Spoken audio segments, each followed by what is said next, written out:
Einen wunderschönen Sonntagnachmittag hier auf der Austria Comic Con 2018 in Wels. Wir haben jetzt zum zweiten Mal das Vergnügen, auf der Hauptbühne James COSMO begrüßen zu dürfen.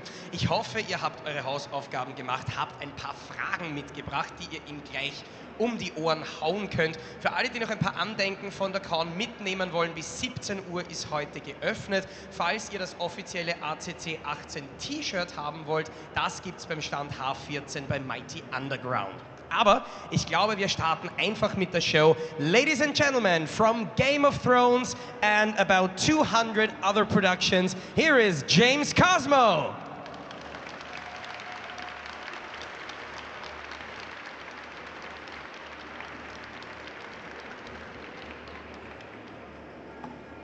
Hi everyone, good to be here. Thank you for such a warm welcome. And the thing is, that was not an exaggeration, because I looked up your IMDb profile and you have, I think it was 192 credits, lasting from 1966 to right about now. Yeah. So being in this many productions, basically, how do you keep up with everything you've done? Or don't you do that?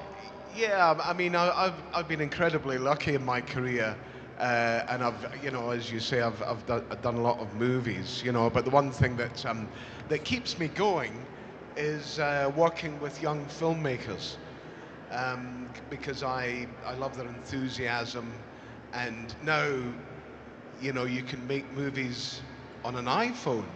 You know, the latest David Soderbergh film. Unsane was shot on iPhones and edited on a computer. Pretty amazing, you know. So in the old days, it was very difficult for young people to get into the movie industry and become directors. But now it's so much easier, and I love doing that with them. You know, I love the enthusiasm and the, you know, desire to make their movies. It's so I do some movies to get some money, and I do other movies to be inspired by young people. And looking back at your filmography, I just wrote down a few things like Battle of Britain, Highlander, Braveheart, Trainspotting, The Four Feathers, Troy, Chronicles of Narnia, and so on. But I always look at the one production that kind of strikes me. Every actor has one thing in their filmography where I say, what? And you have that too, because you were a part of the 17th season of Celebrity Big Brother, and you came fourth in the finals. How and why?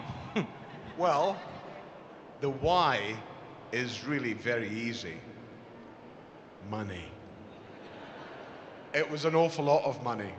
And looking back, I'm really glad that I had that experience, but at the time it was awful.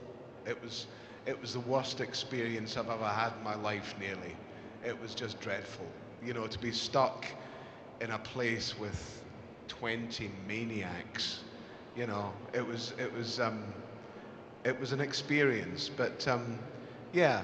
Looking, you know, because when you go through experiences like that, you know, you come out at the end, and you think, well, I did learn something about myself, you know. Maybe I was a bit stronger, or I wasn't as strong, or whatever, you know. So I'm glad I did it, but at the time, it was awful. And the thing is, what I always ask myself is, how much reality is there really in reality TV? Because you're an actor. You can basically play every role you want, if it's for a movie or for a TV show. So are you 100% yourself, or do you kind of lay down a bit of a character, say, okay, in this season I would like to be a little more aggressive than I usually am, or I want to be a little bit kinder than I usually am? Well, as far as Big Brother goes, I mean, reality television is something that's you know, it's a phenomenon that's exploded on our TV screens, you know, and all the other people, nearly all of them, were reality stars, and I didn't know what that was. You know, it's like, is this what you do for a living? You know, And I always remember there was a couple called Spencer and Heidi. They were called Spidey. That was their thing, Spidey. And he was absolutely horrible to me. He would say the most dreadful things to me. And then, in quiet moments, he would come up to me and he said, you know, James, he said, this is just my job. You know, I love you, man. He said, I really like you. He said, but it's just my job. So it's extraordinary and fascinating.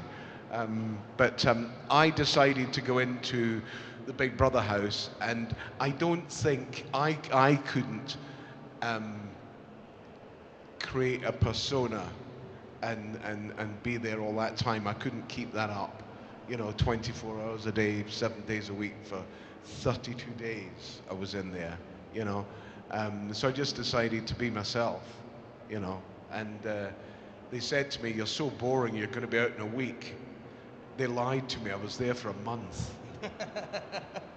And the thing is, are there any meetings in advance, or are you just, thrown into the house, key being locked away? It's really interesting because the producers lie to you. They say, oh, this season it's going to be friendly, and it's going to be about, people discovering other people, and it's all going to be lovely. And then they scheme and they make you try to lose your temper. It's an extraordinary experience, extraordinary. That kind of reminds me of Game of Thrones, and people say, oh, no, this season is going to go great. It's going to end in a wedding. Ah, fuck, Yeah, but that's the great thing about Game of Thrones. In the first season, when Ned Stark dies, I mean, that was extraordinary for the audience. That's never happened before. The lead actor that you've been following, I'm sorry, he's dead. But it's a very clever device because it makes the audience re-engage with the story and try and find another character to follow through, and these extraordinary, like the Red Wedding and things, where it's just mayhem, and all these poor actors, their careers being finished, But they're very, very clever.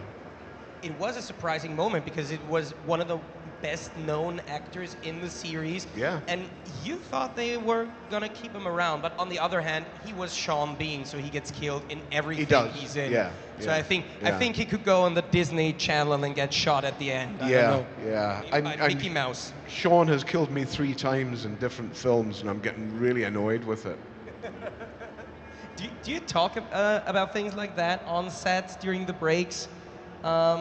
What you do to each other in real life and on the camera?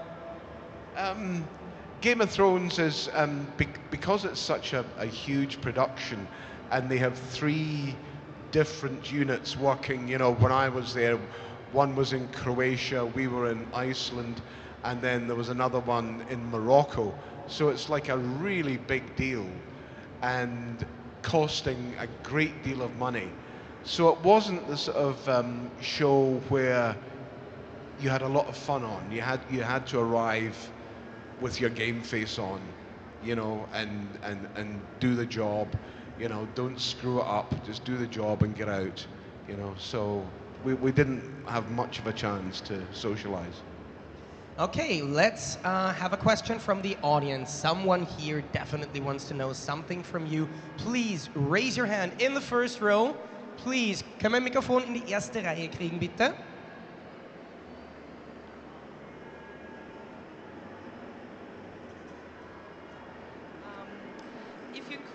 If you could choose a bad person in Game of Thrones, which one?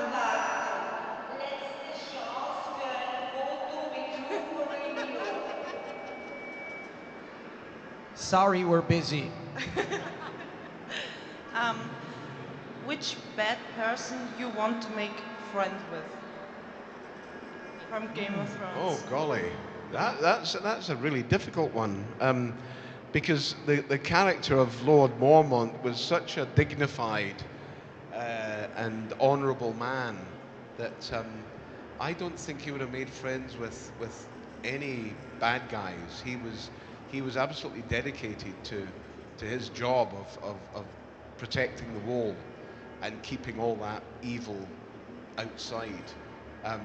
So as far as I'm concerned, he wouldn't have made friends. He would have just killed them if he could. And you personally? Personally, I sort of, Peter Dinklage's character, Tyrion, I love Peter. He's such a talented actor, and he's done so much for people of diminished stature. You know, people don't even think about it anymore, you know, which is a wonderful thing. But he is such a complex character that I rather like him, yeah. And, you know, do you read comments on the internet about Game of Thrones, about the projects you're in? Because if you follow the show on Facebook, I think the biggest villain Game of Thrones has ever seen to date is Ed Sheeran. Because, what? Why? And he wasn't even singing.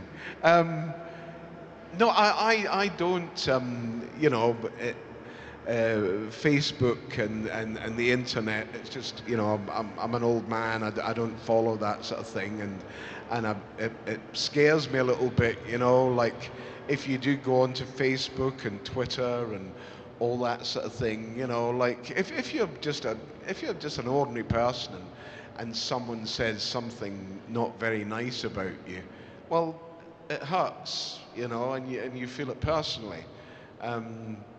So I just try not to look at that sort of thing, you know, and just go on with my job and, you know, just be an actor. That's it. And you can see that with the actor who played Joffrey, because Joffrey, I think we can agree, is one of the biggest assholes on any planet ever.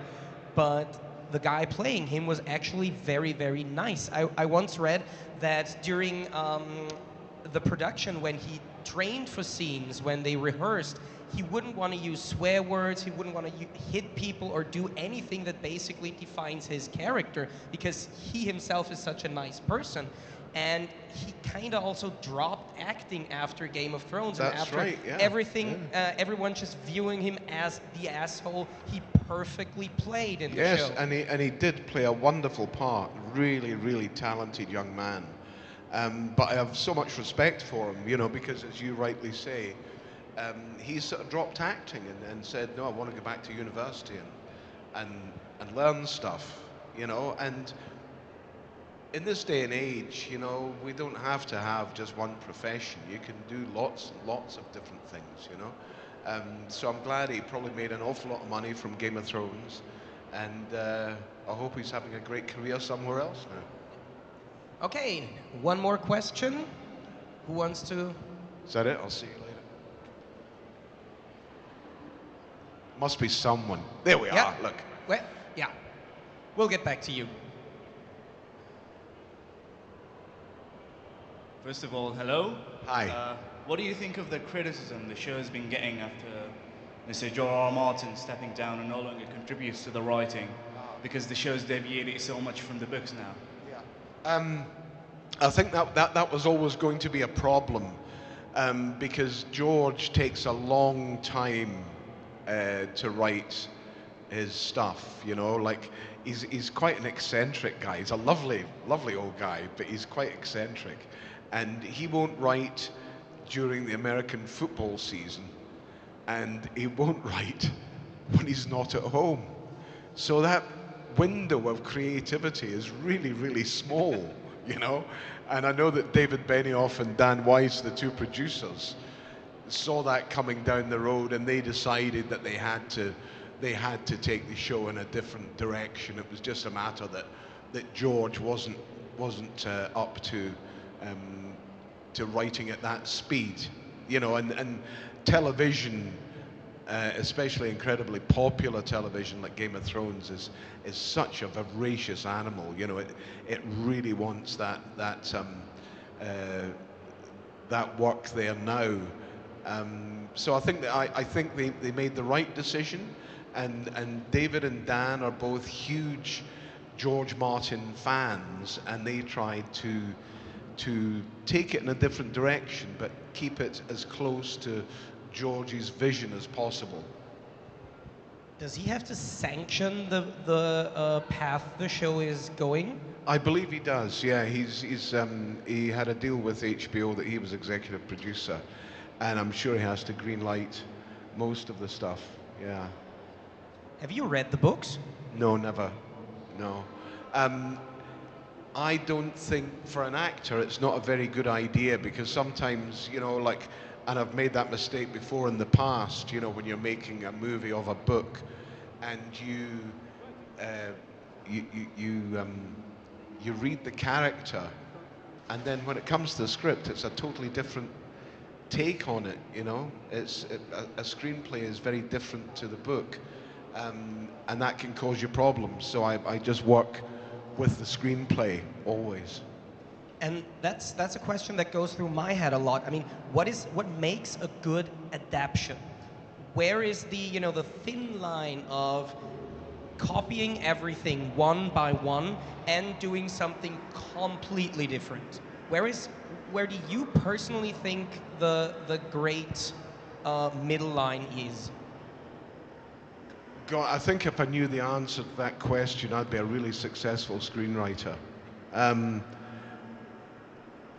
That's a very hard question, and the art of being a novelist or whatever is so different to being a screenwriter, you know, having to tell that story in an hour and a half or whatever. You know, it's more similar to writing short stories. You know, you've got to get the message over really, really quickly. But yeah, I wish I knew the answer to that, and I don't. You mentioned basically the movie length with 1 hour and a half. Basically, at the time, movies are getting longer and longer, and especially when you go to TV shows like Game of Thrones, which follow one path. They follow one storyline, not just like CSI or Navy CIS, where every episode closes off at the end. Maybe there is something that goes over to the next one. So in Game of Thrones, you have like 500 minutes per season or 600 where you can tell and advance the story. And that's one of the huge advantages that we have now, you know, with Netflix and Amazon, and now Apple are coming in with a huge amount of money, you know, because they want to get into the TV industry there, you know. But so it means that the long form of shows, you know, where you can really investigate all the different characters and all the different storylines, you know, it makes it an awful lot easier for the production company, you know, like really wonderful shows like True Detective and things, you know. You couldn't make that into a feature film, you know. It was just such an extraordinary piece of work and wonderful acting. But they had to be, you know, they had to be given that time to be able to do it. All the characters, all the subplots. Do you have any character in Game of Thrones where you say, oh, I wish he would have gotten more screen time or a more complex backstory? Yes, I mean the depth of all the characters in the show, you know, are so complex. I just don't think that you know, it would be the longest show in the world if they wanted to investigate every character. So there has to be a certain amount of editing of characters just to drive the story along. Okay, the next question, I think you in the front wanted to ask one more. Anyone? Yes,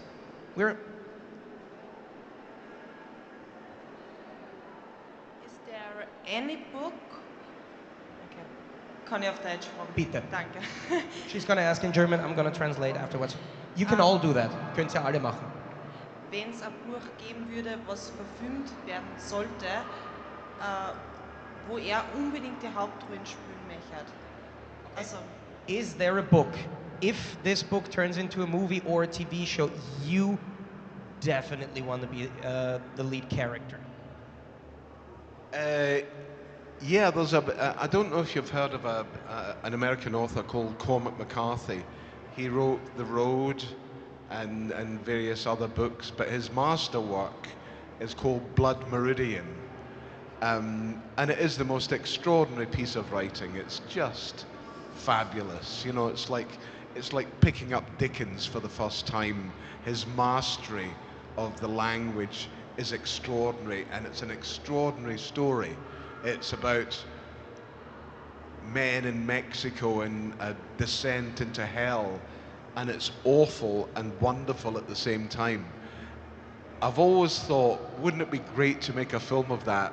But maybe you shouldn't. Maybe a great book is just a great book, you know, and appreciate it for what it is. But yeah, I've read that book. I was filming Troy in Mexico, and that was the first time someone gave me the book. Another actress said, "Hey James, have you ever read Blood Meridian?" And I said, "No, I haven't." So the next night he gave me this really well-thumbed copy of the book, and I sat in the desert and read this story set in the desert in Mexico. And it was extraordinary. And I could imagine and envision how beautiful it would look, but maybe it just wouldn't be as beautiful as Cormac McCarthy's writing. Okay, next question. Where's the next hand? There's a young Yes. lady over there. There is a young lady in, I think, yeah, got it. Hello. Hi.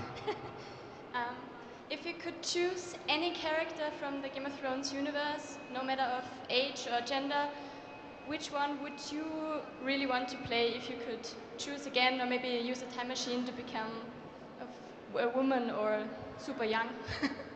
Well, maybe not a woman, but super young, absolutely. I think I would like to play Jon Snow, because I think his journey is so terrific, you know. Thank you. And Kit Harington does such a wonderful job of it, you know. But I think, obviously coming from the standpoint of Lord Mormont, you know, to see this young man flower into something special. So yeah, I would have to go Jon Snow. Okay, next question. We'll have to finish soon, my beer's running out. Can somebody please get a beer for James Cosmo? You're gonna have 20 beers in like 2 minutes. Sounds good to me. I'll help you.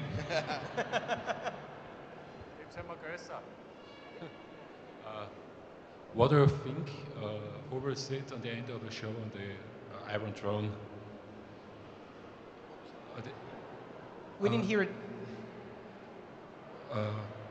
Was glaubt wer wird zum Schluss an der 8. Staffel am Thron sitzen? Also wer wird überleben ganz zum Schluss? Who do you think is gonna sit on the Iron Throne at the end of Game of Thrones? Sam. That would be interesting, yeah. It could be. It could be. Personally, again, I think it's got to be Jon Snow. I think just because of that arc, I think he deserves to sit there out of all the characters. So I'm with him. But it could be Sam, you never know. Okay, here in the middle, third row.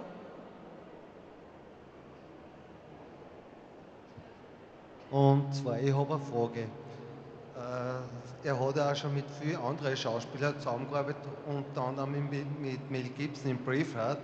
Und mich daran interessiert, mit was für Schauspielkollegen er sehr gerne gespielt hat und in was für einem Film das war. You have acted alongside many different actors like Mel Gibson and Braveheart. Are there certain people where you say it's especially incredible and awesome to work with them? Yeah. there aren't very many actors or directors that I feel that they were really something special. But Peter O'Toole, that I worked with on Troy, you know, you don't get very many real legends anymore, you know. But Peter O'Toole, he was in Lawrence of Arabia. He was the most beautiful man in the world and such a fine and talented actor. And my dad, my father, was an actor. And he used to drink with Peter O'Toole. And I used to sit outside the bar when they were inside with my packet of crisps, waiting for them to come out. And so that was when I was about 10. And the first time I worked with Peter O'Toole was when I was 60, and Peter was very, very old. But we picked up that relationship, and I always remember with great warmth what a lovely man he was. And he was a real film star. You know, when he walked onto the set, you knew that that was a film star. And that's something that is, I don't know what it is, but there's a magic to some people. And Peter had that in spades. Okay.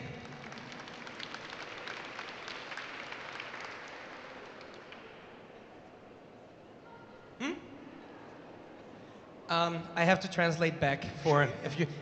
Peter O'Toole, weil der ein Freund und Bekannter von seinem Vater war, der auch Schauspieler war. Und er erinnert sich an eine Szene in der Bar, wo quasi Peter O'Toole und sein Vater getrunken haben und er ist vor der Bar gesessen mit einem Backel Chips in der Hand. Und dann, wenn Peter O'Toole aufs Filmset kommt, hat man immer gewusst, das ist ein Filmstar. Und dann eben mit ihm gemeinsam in Troja vor der Kamera zu stehen, war was ganz, ganz Besonderes. Let's move on. Also ich wollte fragen, welchen Filmcharakter er von Game of Thrones am wenigsten am Ming hat, weil bei mir war es ja der Joffrey. Am was? Welchen Filmcharakter er am wenigsten Am Ming wenigsten. hat. Okay. Which character in Game of Thrones did you personally like least?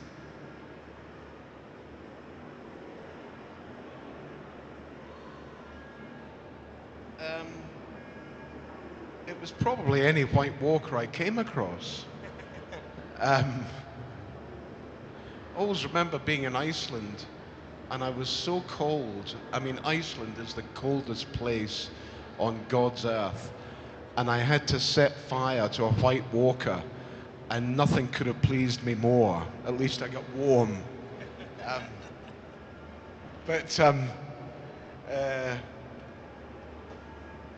Yeah, any White Walker. I'm not gonna let you off the hook that easily because I have another question that I wrote down that I really am interested because you know this famous game Fuck, Marry, Kill. You get 3 names and there's one person you want to fuck, one you want to marry, one you want to kill. And now think about characters from Game of Thrones. Goodness. I think I'm far too old to answer that question. Because none of those exercises are applicable to me anymore, you know. You know, I'm too weak to kill anyone, and too tired to do anything else.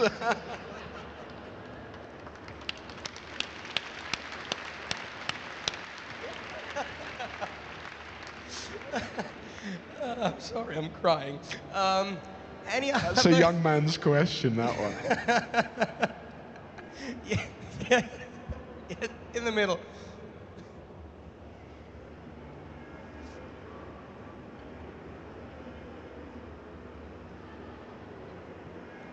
Okay, very loud.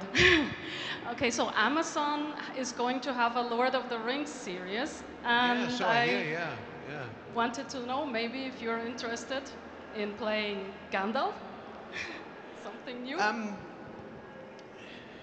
Yeah, I'm not sure about Lord of the Rings. I loved the book, but to be honest, I get sort of I get a bit tired of the movies. You know, they just kept on going on and on and on. And this bloody ring, please.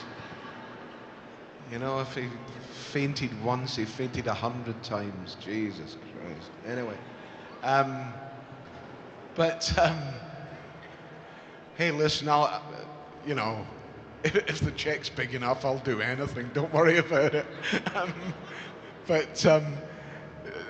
Yeah, they're great books. But I sort of wonder about Amazon, why they're investing so much money in a show that Peter Jackson made the most fantastic job of it. It was amazing, you know, huge, a huge franchise that went on and on.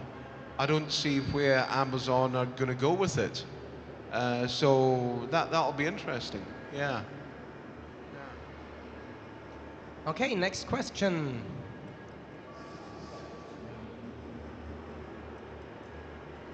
Yes, here it is.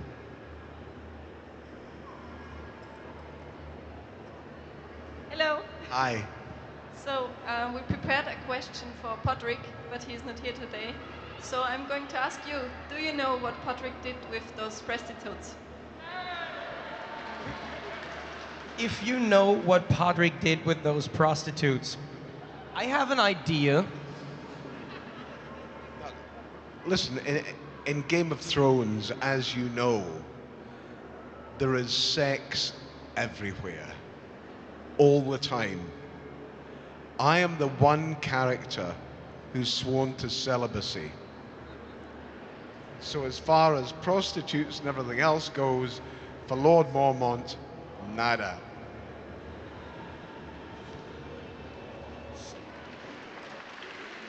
Okay, next question. Yes. Ja. Hallo. Hi. Wenn du eine Person aus Game of Thrones wieder lebendig machen könntest, wer wäre das? If you could revive a dead character from Game of Thrones, let's say except yourself, who would it be? I think it'd be really interesting if Ned Stark came back. That, you know, Sean is such a powerful actor that would be really interesting, you know, if somehow they could contrive that to happen. Yeah, I think that'd be really good. Because I think we forget, you know, that first season that we did, nobody knew if Game of Thrones was going to be successful or not. You know, I remember meeting David Benioff and Dan Weitz in Los Angeles. We were doing some ADR, some dubbing, and I said, do you think there's a chance we'll get a second season? And David said, I really don't know. I really can't tell. Until it came out, and then boom, away it went. But that was a lot to do with the terrific characters that were there, and Sean especially being so strong in that. So it would be great to see that character again. Okay, next one. Yes.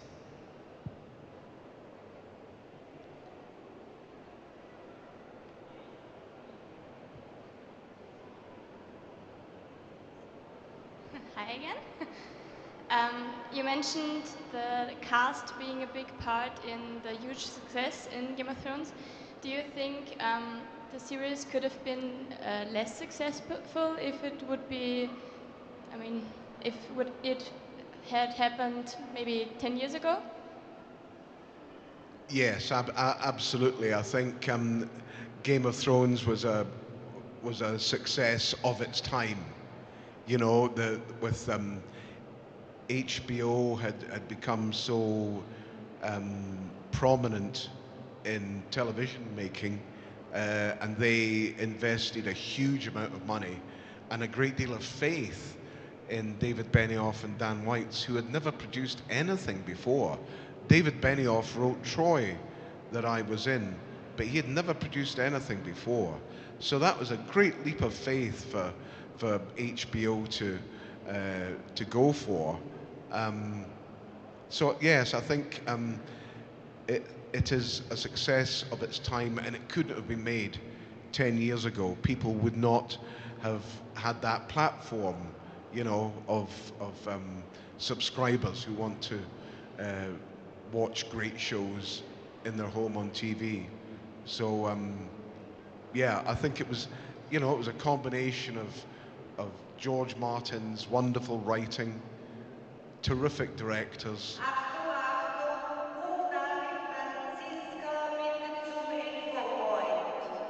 Hufnagel Franziska. Anyone here named Hufnagel Franziska? No? No? Okay. And the actors and, you know, even down to the costumes. It's quite extraordinary, you know, when you put on a costume and you know it's not going to be seen on the screen. You know, it might be something, your trousers or something, the way it's stitched. But everything had to be absolutely perfect. It was extraordinary. So all those combinations came together to make that extraordinary show. What I just noticed when I looked through your filmography again, you make a lot of dirty movies or TV shows. No, not that kind. Like Braveheart, like Troy, like Game of Thrones, where there is a lot of dirt on the ground. So you obviously don't mind getting down and dirty. No, I've always loved horse riding. It's one of my great passions, I suppose. And, you know, when I started off... When I started off in my career, I was a big guy, and I could ride well and do all the fencing stuff, you know. And it's what a privilege that is, really, you know, to get paid to go and play someone heroic. That's just like, it's a fairy story for a kid, you know. And so I've always loved that, and I never grew tired of getting down and dirty. Never ever. How often do you usually shower per day when you film Game of Thrones? Not too often when you're in Iceland, because you. But I always remember, because when we were doing Braveheart, we filmed. It took us nearly 6 months to make that movie, and.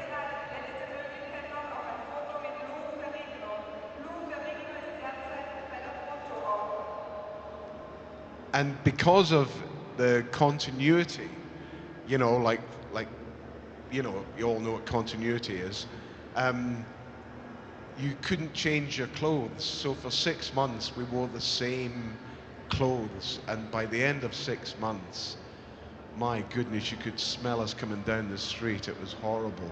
It really was. Okay, next question. Yes.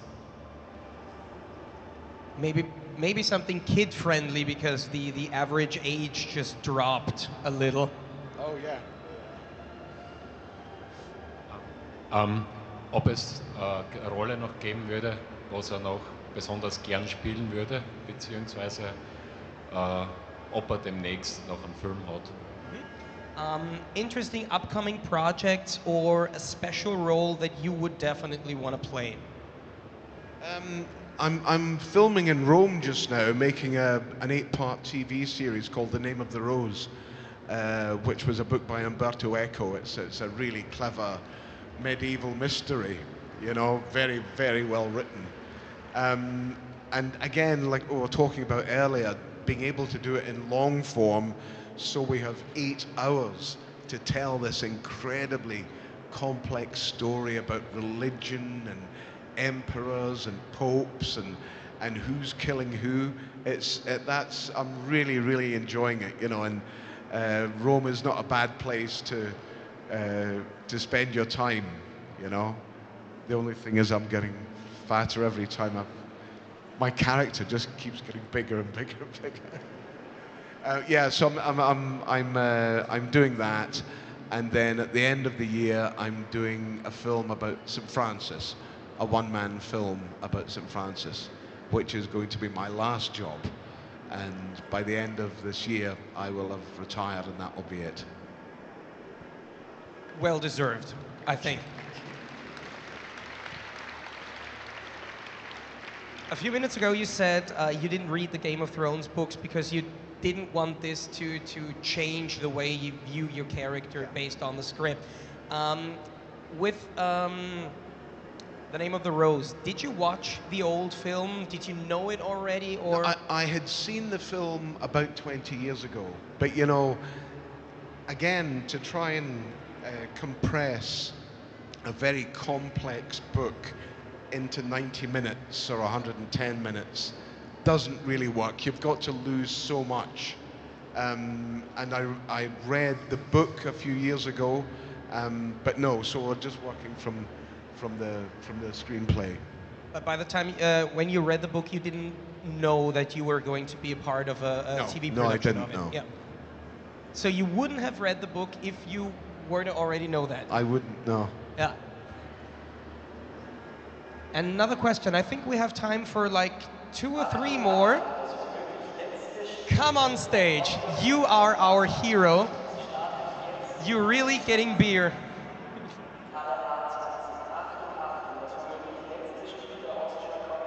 Maybe we can get a microphone to someone for the next question. But exactly. Come on stage.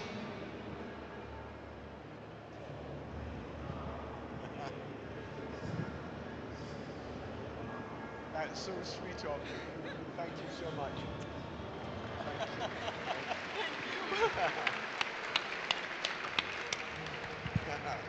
So now we can go on for 2 more hours. Oh yeah.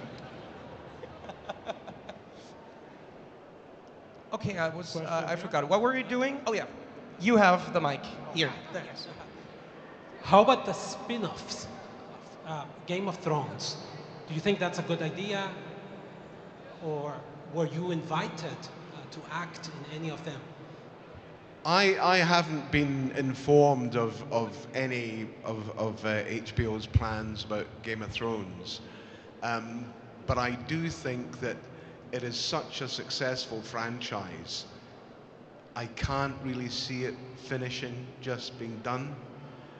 So I think there will be spin-offs. I think there'll be one-off feature movies, because there's so many characters that you can draw on within those books. So yeah, I would love to see some more done, and I would love a prequel so Lord Mormont could still be around. You know, I'd love to do that. Yeah. So one can see story. So one can see your story. Yeah, yeah, absolutely. You know, wouldn't it be interesting to see how Lord Mormont got to where he was? You know, and his relationship with his son, which was never really explored too much. You know, but that would always be interesting. Yeah. Good. Thank you. Thank you. Would you even come out of retirement to do a Game of Thrones prequel? No, I wouldn't. No, no. I've said to my family that come Christmas, Dad's at home. That's a wrap, basically. That's a wrap. Another question. I think we had 2, 3 more questions pending. If we're quick. What do you think about Joffrey? I think it was a wonderful character, absolutely terrific. You know, so complex, so dark, really, really good and beautifully played. You know, and those are the characters that lend so much to a show. You know, if you've got really, really bad people, that makes the show enjoyable. You know, because it sets everything else up. But yeah, one wonderful piece of work, both the writing and the performance, both terrific. Here? Yes. Let's see if we can get these 4 questions. Please, no new questions. We only have 8 minutes tops. All right, you've obviously watched the TV series, but what about the Telltale games? Do you know of it? And if so, what do you think of it? The video games, Game of Thrones. Telltale is a company who makes story-based video games where you can basically advance dialogue by making certain decisions and having, let's say, not very complex gameplay elements in them. And they made a Game of Thrones game, like 5 episodes, 2 hours each, whether you know that, but the way you look at me, you don't know that. That's amazing. It's a really good thing. That's extraordinary. Isn't that amazing how technology is just moving, you know, and we can create our own TV shows, you know, and take them in whatever direction you want. Isn't that fantastic? I think that's a wonderful idea. Okay.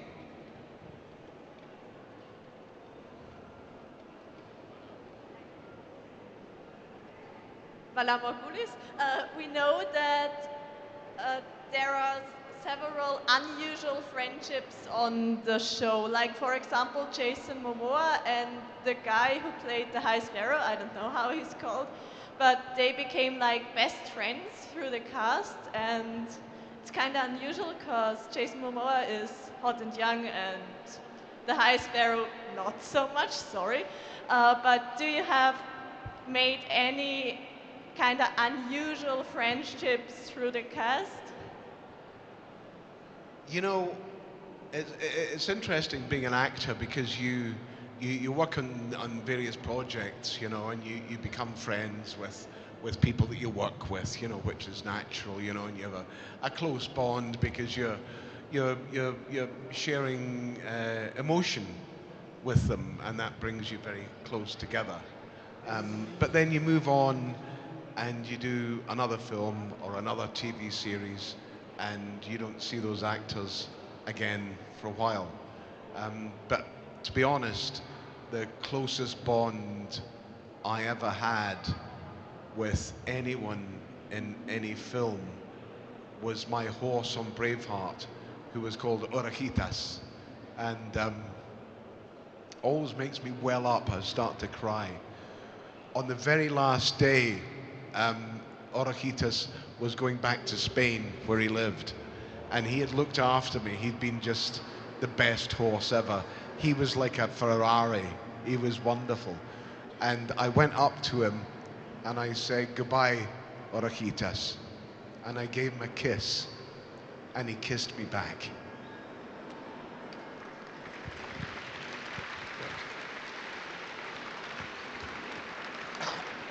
Okay. What do you regret the most, and what frustrates you the most? Your greatest regret and your greatest frustration in life. Oh wow, that's a very profound question. I think, looking back at my life, I regret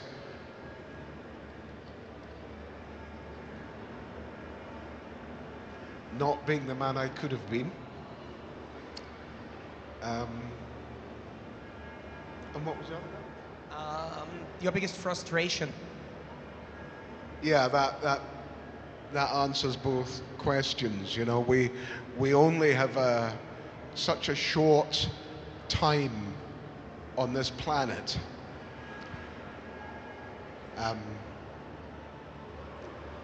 And we should all do our best to be as kind to each other as possible, and to be as kind to the planet as possible. That's my greatest regret. And I think these are perfect closing words. Thanks a lot for all of you for coming. Thanks a lot to James COSMO for being here.